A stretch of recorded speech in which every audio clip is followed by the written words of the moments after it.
മാസം പൗർണമി ദിവസം മീനാക്ഷി പൂജയ്ക്ക് ക്ഷണിക്കാനാ ആ കിളവൻ വന്നത്. അന്നെല്ലാം വിശദമായി സംസാരിക്കാന്നാ പറഞ്ഞിട്ട് പോയത്. അവൾ പൂജയ്ക്ക് പോയാൽ നമ്മൾ അവളെ കുറിച്ച് പറഞ്ഞ അപവാദം മുഴുവൻ ആ കിളവൻ അവളോട് പറഞ്ഞിരിക്കും. അവൾ ഇവിടെ അനുഭവിക്കുന്ന ദുരിതങ്ങളുടെ കഥ മുഴുവൻ അവിടെ അവതരിപ്പിക്കും.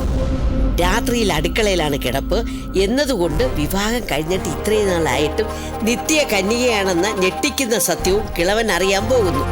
അതിനുള്ള അവസരം നമ്മൾ ഉണ്ടാക്കരുത്. ഒന്നും അവർ പരസ്പരം അറിയാൻ പാടില്ല.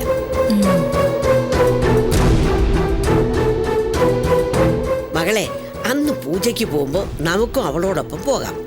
അവർ തമ്മിൽ ഒന്നും സംസാരിക്കാൻ അനുവദിക്കാതെ നമ്മൾ എപ്പോഴും കൂടെ ഉണ്ടായാൽ പോരെ? അതൊരു മാർഗമാണ്. പക്ഷെ വേണ്ടമ്മേ, മീനാക്ഷിയുടെ നശിച്ച ഭവനത്തിൽ ഒരിക്കൽ കൂടി കാലുകുത്താൻ മനസ്സനുവദിക്കുന്നില്ല. നമുക്കെന്തെങ്കിലും കാരണം പറഞ്ഞ് മീനാക്ഷി പൂജയ്ക്ക് പോകുന്നത് മുടക്കാം. അടുത്ത പൗർണമി നാളിൽ അവൾ സ്വന്തം ഭവനത്തിൽ എത്തരുത്. അതും ഒരു പരിഹാര മാർഗം തന്നെയാണ്. പക്ഷേ എന്ത് കാരണം പറഞ്ഞാണ് അവളുടെ യാത്ര മുടക്കുക? കാരണം നമുക്ക് കണ്ടുപിടിക്കാം. അവൾ പൂജയ്ക്ക് ചെല്ലാതിരുന്ന കിളവന് വളരെ വേദനയും നിരാശയൊക്കെ ഉണ്ടാവും. മകൾക്ക് ദൈവഭയവും അനുസരണയും ഇല്ലെന്ന നമ്മുടെ വാക്ക് അയാൾ വിശ്വസിക്കുകയും ചെയ്യും. പിന്നെ കാര്യങ്ങൾ എളുപ്പമാണമ്മേ. ആ കിളവനെയും മീനാക്ഷിയും തമ്മിൽ മാരകമായി തെറ്റിക്കാൻ അത് വഴിയൊരുക്കും. ശരിയാണ്. കിളവനും കൂടി തെറ്റിപ്പിരിഞ്ഞാ പിന്നെ മീനാക്ഷിക്ക് വഴിയാധാരമാകാൻ എന്തെളുപ്പം. സമ്മതിക്കണം നിന്റെ ബുദ്ധി. മന്ദരയുടെ ബുദ്ധി തന്നെ മകളെ നിനക്ക്.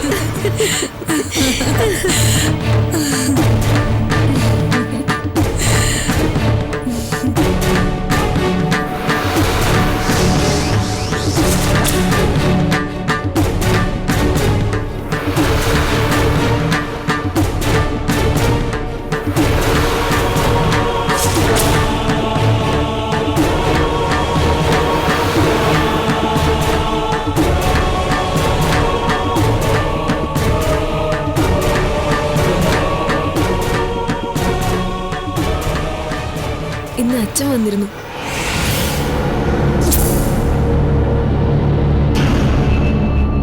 ആണ്ടുതോറും തറവാട്ടിൽ നടക്കുന്ന വരലക്ഷ്മി പൂജയ്ക്ക് ക്ഷണിക്കാൻ അച്ഛൻ വന്നത്. തറവാട്ടിന് വളരെയേറെ ഐശ്വര്യം പ്രദാനം ചെയ്യുന്ന അതിവിശിഷ്ടമായ പൂജയാണ്. ഞാനാണ് മുടങ്ങാതെ പൂജ ചെയ്തുകൊണ്ടിരിക്കുന്നത്. ഈ വർഷവും അത് മുടങ്ങാൻ പാടില്ല. പൗർണമി നാളിലാണ് പൂജ. നമുക്കൊന്ന് തറവാട്ടിലേക്ക് പോണം. ഞാൻ വരുന്നില്ല. എന്താ, നിന്റെ അച്ഛൻ എന്നെ പൂജയ്ക്ക് ക്ഷണിച്ചോ? അങ്ങനെ ഒരു സാമാന്യ മര്യാദ അദ്ദേഹം കാണിച്ചോ? അങ്ങേ ക്ഷമയോടെ കാത്തിരുന്ന് ക്ഷണിക്കാനുള്ളൊരു മാനസിക അവസ്ഥയിലായിരുന്നില്ല അച്ഛൻ. അമ്മയും ശിവകാമിയും കൂടി എന്നെ കുറിച്ച് ഒത്തിരി അപരാധങ്ങൾ പറഞ്ഞ് അച്ഛനെ വല്ലാതെ വേദനിപ്പിച്ചു. ഒരു തുള്ളി വെള്ളം പോലും കഴിക്കാതെ അച്ഛൻ പോയത്. നിർത്ത്. കണ്ണീരൊഴിഞ്ഞിട്ട് നേരമില്ലല്ലോ നിനക്ക്. തറവാട് മുടിയാൻ മറ്റെന്ത് വേണം? ഒരച്ഛനും തറവാട്ട് പൂജ. ഒരു സ്വൈര്യവും തരില്ലേ നീ? ഞാൻ ആരുടെ സ്വൈര്യം കെടുത്തുന്നില്ല. നമ്മുടെ കല്യാണം കഴിഞ്ഞ ശേഷം എന്റെ തറവാട്ടിൽ ആദ്യമായി നടക്കുന്ന ഒരു ചടങ്ങാണിത്. നമുക്ക് ഒരുമിച്ച് പൂജയ്ക്ക് പോകണം. ഇല്ല, ക്ഷണിക്കാത്ത പൂജയ്ക്ക് പോകാൻ എനിക്ക് മനസ്സിലെന്ന് കരുതിക്കോ. അല്ലെങ്കിൽ തന്നെ നിന്റെ തറവാടിന് ഐശ്വര്യം വരുന്നൊരു പൂജയ്ക്ക് പങ്കെടുത്തിട്ട് എനിക്കെന്താ നേട്ടം? ഞാൻ വരില്ല. ഒറ്റയ്ക്കങ്ങ് പോയാൽ മതി.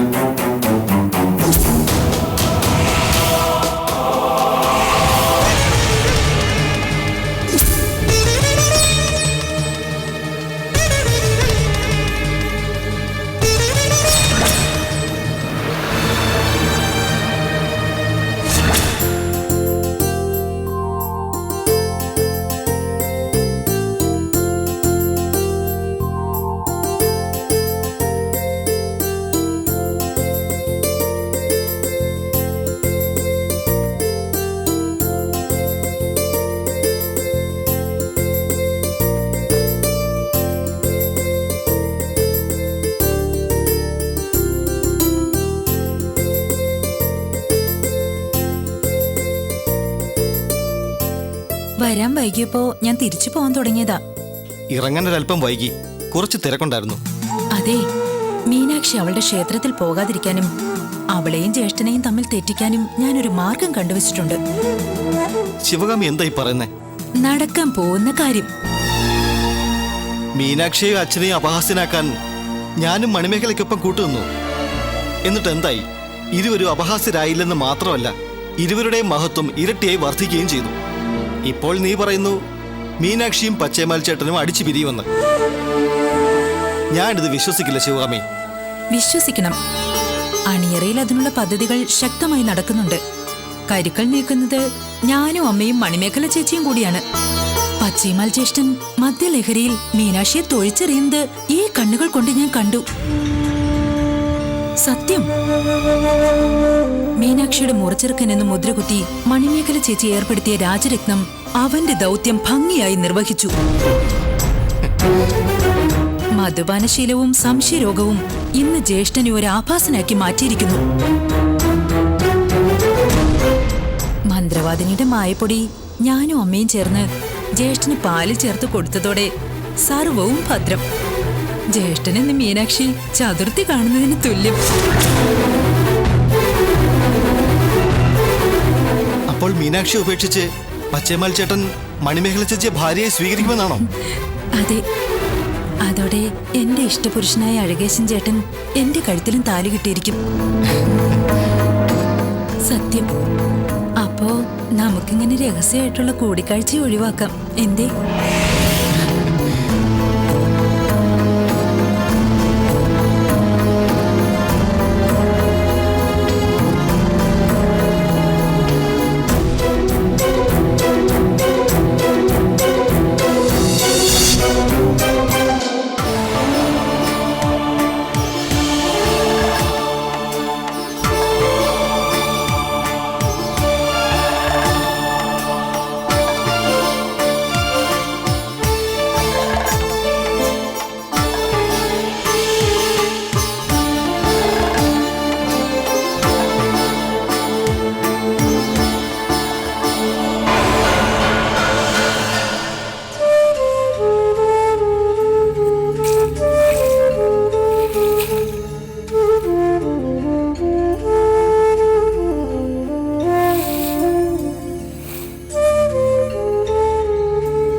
മീനാക്ഷി,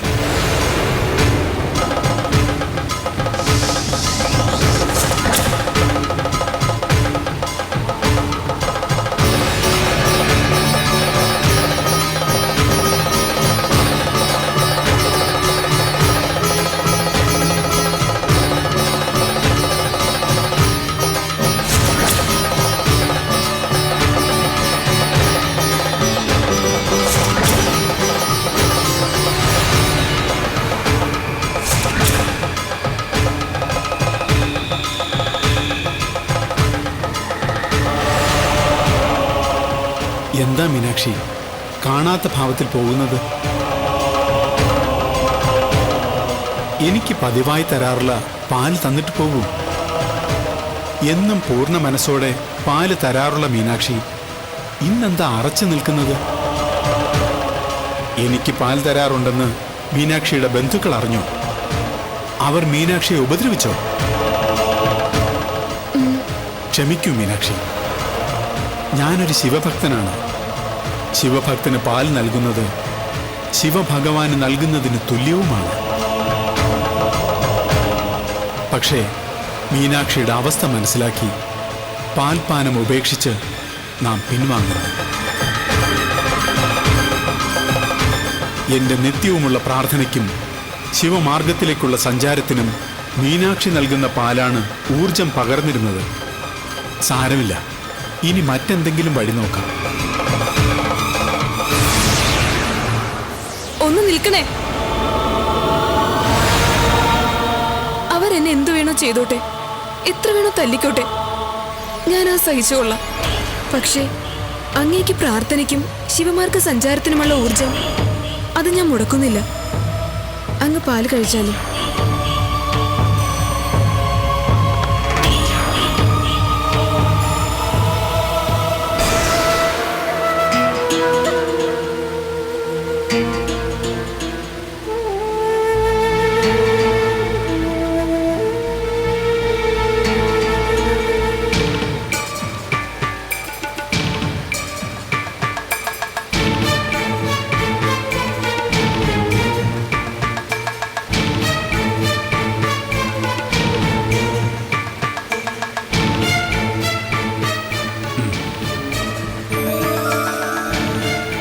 നന്ദിയുണ്ട്. പാൽ നൽകിയതിൻ്റെ പേരിൽ എത്രത്തോളം മർദ്ദനം ഏറ്റുവാങ്ങിയാലും ആത്യന്തികമായി മുക്തി നേടുന്നത് മീനാക്ഷി തന്നെയായിരിക്കും. പോയി വരട്ടെ. ശരി.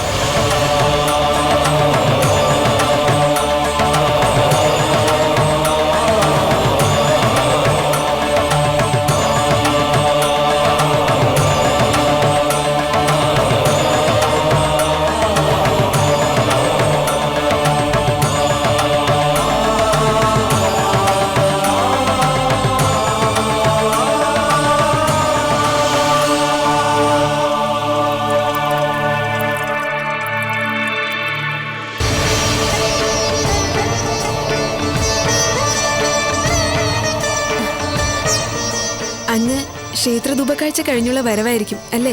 അതെ. ഈയിടെയായി മീനാക്ഷി ക്ഷേത്രത്തിൽ കാണുന്നില്ലല്ലോ. എന്നും തൊഴുത്തിൽ പോയി പാലും കറന്നെടുത്ത് തൊഴുത്തും വൃത്തിയാക്കി കഴിയുമ്പോൾ സമയം ഏറെ കഴിഞ്ഞിരിക്കും. അപ്പോഴേക്കും ക്ഷേത്രം അടച്ചിരിക്കും. മീനാക്ഷിയുടെ വിഷമം എനിക്ക് മനസ്സിലാവുന്നുണ്ട്. കുമുദവല്ലിയും ശിവകാമിയും ദൈവഭയമില്ലാത്തവരാണല്ലോ. എല്ലാ പണിയും മീനാക്ഷിയെ ഏൽപ്പിച്ചിട്ട് അവർ മനഃപൂർവ്വം മീനാക്ഷിയുടെ ക്ഷേത്ര ദർശനം മുടക്കുകയാണ്. എന്റെ അവസ്ഥ ഭഗവാൻ അറിയുന്നുണ്ടല്ലോ. അങ്ങനെ ഞാൻ ആശ്വസിക്കുന്നു. കുങ്കിലിയാരെ, എന്നെ ഇപ്പോൾ അലട്ടുന്നത് മറ്റൊരു പ്രശ്നമാണ്. ഒരു സിദ്ധൻ എന്നും വഴിയിൽ കാത്തുനിന്ന് എന്നോട് പശുവും പാൽ ആവശ്യപ്പെടാറുണ്ട്. ഞാൻ നിറഞ്ഞ മനസ്സോടെ കൊടുക്കാറുമുണ്ട്. പാൽ കുറയുന്നതിനെ ചൊല്ലി തറവാട്ടിൽ പലപ്പോഴും കലഹമാണ്. കുങ്കിലിയാരെ, ശിവഭക്തനായ സിദ്ധന് പശുവും പാൽ ദാനം ചെയ്യുന്നത് തെറ്റാണോ? തെറ്റോ? അതിൽ പരം ഒരു പുണ്യം മറ്റെന്താണുള്ളത്? മഹാദേവൻ പാലഭിഷേക പ്രിയനാണ്. മഹാദേവന്റെ ഭക്തന് പാല് ദാനം ചെയ്യുന്നത് മഹാദേവന് പാലഭിഷേകം ചെയ്യുന്നതിന് തുല്യമാണ്. പാലഭിഷേകത്തിന്റെ മാഹാത്മ്യ കഥ പറയുമ്പോൾ വിചാരശർമ്മന്റെ ചരിത്രമാണ് എനിക്ക് ഓർമ്മ വരുന്നത്. വിചാരശർമ്മൻ പാലഭിഷേക പെരുമയുടെ കഥയായതുകൊണ്ട് എനിക്കത് കേൾക്കണമെന്നുണ്ട്. ചോഴനാട്ടിൽ മണിയാറ്റിൻകരയിൽ കശ്യപ ഗോത്രത്തിൽപ്പെട്ട യച്ചൈ ദത്തൻ എന്നൊരു വേദജ്ഞാനി ജീവിച്ചിരുന്നു. അദ്ദേഹത്തിന്റെ ഭാര്യ പവിത്ര. യച്ചൈ ദത്തൻ പവിത്ര ദമ്പതികൾക്ക് ഒരു ആൺകുഞ്ഞ് ജനിച്ചു. ആ കുഞ്ഞാണ് നമ്മുടെ കഥയിലെ നായകനായ വിചാരശർമ്മൻ. 5-ാം വയസ്സിൽ തന്നെ അതിബുദ്ധിമാനായ വിചാരശർമ്മൻ വേദശാസ്ത്രങ്ങളൊക്കെയും പഠിച്ച് ഹൃദിസ്ഥമാക്കി. 7-ാം വയസ്സിൽ ഉപനയനവും കഴിച്ചു. തികഞ്ഞ ശിവഭക്തനായിരുന്ന വിചാരശർമ്മൻ സദാ ശിവനെ പ്രാർത്ഥിച്ചും ദേശാന്തര ഗമനം നടത്തിയും ജീവിച്ചു പോന്നു. വിചാരശർമ്മൻ യൗവനത്തിലെത്തി. അങ്ങനെയിരിക്കെ ഒരു ദിവസം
ക്രീം നമഃ ശിവായ.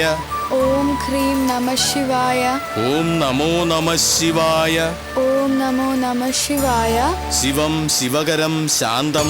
ശിവം ശിവകരം ശാന്തം. ശിവാത്മാനം ശിവോത്തമം. ശിവാത്മനം ശിവോത്തമം. ശിവമാർഗ പ്രണേതാരം. ശിവമാർഗ പ്രണേതാരം. പ്രണതോസ്മി സദാശിവം. പ്രണതോസ്മി സദാശിവം. ഓം ക്രീം നമഃ ശിവായ. ഓം ക്രീം നമഃ ശിവായ. ഓം നമോ നമഃ ശിവായ. ഓം നമോ നമഃ ശിവായ.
നീലകണ്ഠ, നീ എടുത്ത പൂക്കളൊക്കെ ഇങ്ങ് താ. നീലകണ്ഠനോ?